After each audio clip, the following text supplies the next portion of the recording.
Speed foundation संस्थापक अध्यक्ष doctor Shirish Kadam यांच्या मार्गदर्शनाखाली व स्पीड फाउंडेशनच्या माध्यमातून स्पीड फाउंडेशनचे प्रमुख प्रशिक्षक तथा भारताचे आंतरराष्ट्रीय क्रिकेटपटू सूर्यकुमार यादव यांचे प्रशिक्षक श्री आशिष अस्वलकर यांनी सिंधुदुर्ग जिल्ह्यातील क्रिकेट प्रशिक्षण अकॅडमींना भेट दिली।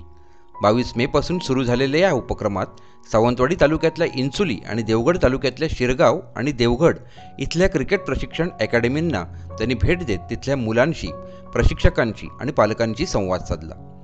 यावेळी स्पीड फाउंडेशनचे संस्थापक पदाधिकारी सुहास उर्फ पप्पू कदम तसेच स्थानिक मान्यवर उपस्थित होते।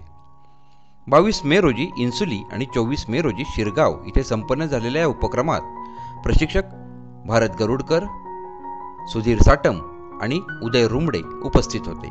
यावेळी प्रशिक्षक अशोक अस्वलकर यांनी मुलांसोबत जाळ्यातील सराव, क्षेत्ररक्षण, पावसाळ्यातील कालावधीत लेदरबॉल क्रिकेटपटूचा दिनक्रम, मॅच फिटनेस याविषयी मुलांना मार्गदर्शन केले। या उपक्रमाविषयी प्रशिक्षक अशोक अस्वलकर आणि स्पीड फाउंडेशन संस्थापक पदाधिकारी सुहास उर्फ पप्पू कदम काय म्हणाले ते पाहू। नमस्कार, आता आपण आहोत देवगड तालुक्यातील शिरगाव येथे, सिंधुदुर्ग जिल्ह्यातील देवगड तालुक्यातील शिरगाव, आणि इथे आता आपण आहोत स्पीड फाउंडेशनच्या माध्यमातून आणि शिरगाव क्रिकेट अकॅडमीची जी मुलं आहेत इथे आपण शिरगाव हायस्कूल आणि संबंधित परिसरात आहोत। तर त्या मुलांचं जे प्रशिक्षण सुरू आहे त्या प्रशिक्षण स्पीड फाउंडेशनच्या माध्यमातून जे देत आहेत ते आहेत प्रशिक्षक जे आंतरराष्ट्रीय क्रिकेटर सूर्यकुमार यादवचे प्रशिक्षक म्हणून जे ओळखले जातात, सहज ओळखले जातात, असे आपले अशोक अस्वलकर सर आणि त्यांच्यासोबत आहे शिरगाव क्रिकेट अकॅडमीचे मुख्य प्रशिक्षक सुधीर साटम आणि उदय रुमडे आणि स्पीड फाउंडेशनचे सुहास कदम। हे सर्वजण आता मुलांसाठी जी आता 2025चा मे महिना आहे त्या दरम्यान मुलांसाठीचा हा जो स्पीड फाउंडेशनच्या माध्यमातून जो उपक्रम सुरू आहे की लेदरबॉल क्रिकेट प्रशिक्षकासोबत त्यांचा जो काय वेळ आहे आणि त्यांची सेशन्स सुरू आहेत, आपण त्या सेशन्समध्ये आता अस्वलकर सरांना विचारूया की सर, आता तुम्ही शिरगाव क्रिकेट अकॅडमी ह्या इथे आलात कोकणातल्या या ठिकाणी, तर काय वाटतं तुमची प्रतिक्रिया आत्ता काय आहे? आता जर मी त्यांचं जे सेशन बघत होतो आणि स्वतः घेत होतो फिल्डिंग सेशन, त्याच्यातनं तर मला वाटलं की खूप सुंदर मुलं आहेत, मेहनत केली तर आम्हाला त्याच्यातनं काहीतरी रिझल्ट चांगला मिळेल। तर आता मेहनत कशी करतात, ते कसे जातात, हे सगळं डिपेंड आहे। कारण आमच्याकडे काय आहे, कोकणामध्ये तेवढ्या मोठ्या फॅसिलिटीज नसल्यामुळे आमचा सगळ्यांचा गोंधळ होतो की आमची मुलं कुठे खेळतील। काय होतं की नेट सेशनपेक्षाही जर आमची मुलं जास्त मॅचेस जर खेळतील तर त्याचा आम्हाला खूप मोठा फायदा होईल। तर त्या दृष्टीने आम्हाला आता प्रयत्न करायला लागतील की मुलांच्या मॅचेस कशा होतील आणि किती प्रमाणात होतील।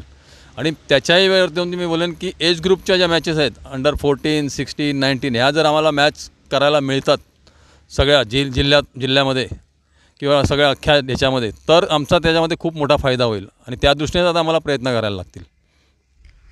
सर, आता आणखीन एक प्रश्न आहे की आता जेव्हा हे मुलांची एक डेव्हलपमेंट बघितली त्या संदर्भात आणखीन काही मुलं जरूर पाहतीलच, त्यांच्यासोबतच्या वयाची असतील, कोकणातली आहेत, आपल्या महाराष्ट्रातली आहेत किंवा जी सगळी मुलं बघतायत आता, त्यांना एक छोटीशी आजकालच्या युगाचं हे धरलं तर एक तुमच्याकडून एक टिप काय असेल?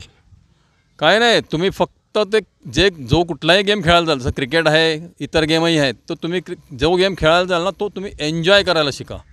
तो जर गेम तुम्ही एन्जॉय केला तर तेव्हा त्याचा रिझल्ट चांगलाच मिळेल।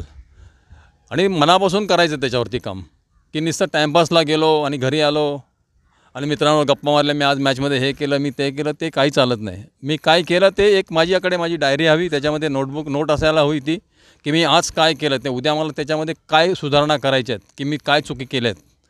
तर त्या सगळ्या जर गोष्टी मी स्वतःहून करायला शिकलो तर त्याला माझ्या फ्युचरमध्ये खूप मोठा फायदा होऊन जाईल। आणि मेन म्हणजे काय की मी मैदानामध्ये जातो तेव्हा माझ्याकडे खूप मोठं डिसिप्लिन असायला पाहिजे। क्रिकेटच नाही, अख्खं माझं आयुष्य जे आहे ते फक्त डिसिप्लिनवर चालतं। माझ्याकडे जर चांगलं डिसिप्लिन असेल तर मी कुठेही सर्वाइव्ह करू शकतो आणि ते अख्ख्या आयुष्यामध्ये खूप महत्त्वाचं आहे। आता छोटंसं एक पालक जे असतात सर्व पालकांसाठी काय आपण सांगू इच्छितो? पालक तर आपली मेहनत करतच असतात, पण त्यांनाही मी एक सांगेन की आपली मुलं जातात क्रिकेट खेळायला तर तुम्ही त्यांना सोडून मैदानामध्ये त्यांच्यापासून लांब राहायला शिका आणि लांबून बघा की ते काय करतायत। आणि त्यांना एक करा की तुम्ही त्यांना रोज विचारू नका की ते काय केलंस, आज काय केलंस, आज किती रन बनवले, आज किती विकेट काढल्या, हे विचारू नका। त्यांना खेळू द्या, त्यांना एन्जॉय करू द्या। काय आहे, काही गोष्टी त्यांना सवय लागायला लागते। काही मुलं बुजतात, काही मुलं बोलतात, पण ती जेव्हा सवय लागेल सगळ्यांना की हां मैदानात जाऊन मला काहीतरी करायचं आहे, तेव्हा त्याच्यातला रिझल्ट आपल्याला मिळेल।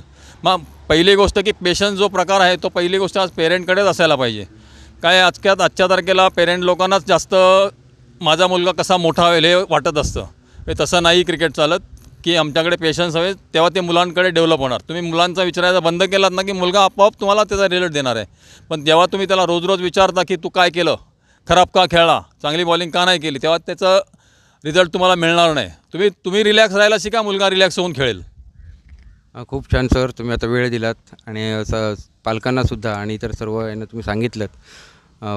आणि या स्पीड फाउंडेशनच्या माध्यमातून हे जेव्हा सुरू आहे तेव्हा स्पीड फाउंडेशनचे सुहास कदम आपल्यासोबत आहेत. मी त्यांना विचारू इच्छितो की आता हा जो आपला उपक्रम सुरू आहे आणि आता प्रशिक्षक आचवलकर सर यांच्या माध्यमातून त्या ह्याच सर्वाबद्दल तुम्ही थोडं बोलावं.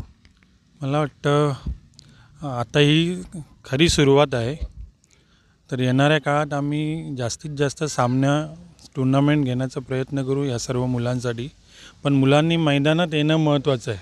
मुलंच जर आली नाही तर टुर्नामेंट कुणासाठी घ्यायच्या हा एक प्रश्न आहे मोठा. पण मला वाटतं उदय रुमडे, सुधीर साटमसारखे लोक आहेत ते त्यांच्यामुळे मुलं येतील मैदानात. आणि आय होप अंडर-12 मॅचेस होतील. कारण आपण बघतो DSO अंडर-14, 17, 19 असतात. पण त्याच्या खालचे जो ग्रुप आहे अंडर-10 आणि 12 त्यांना जास्त प्रोत्साहन दिलं तर ती पुढच्या 4 वर्षात जसं ऑलिम्पिक 4 वर्षांनी येतं तर आपल्याला तो कार्यक्रम आखावा लागेल. एक 4-5 वर्षाचं टार्गेट ठेवून मुलांकडे जर लक्ष दिला, पण मुलांनी जिद्द चिकाटी ठेवली तरच. पेशन्स पाहिजे. आत्ताच सरांनी सांगितलं की पेशन्स हा असा वर्ड आहे आणि डिसिप्लिन यांची सांगड घातलीत तर तुम्हाला नक्कीच यश आहे. धन्यवाद सर.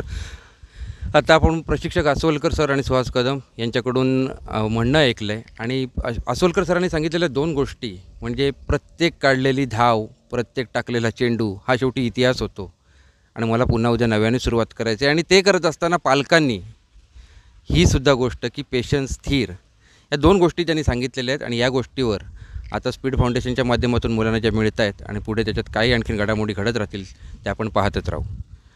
सुयोग पंडित, आपली सिंधुनगरी न्यूज, सिंधुदुर्ग.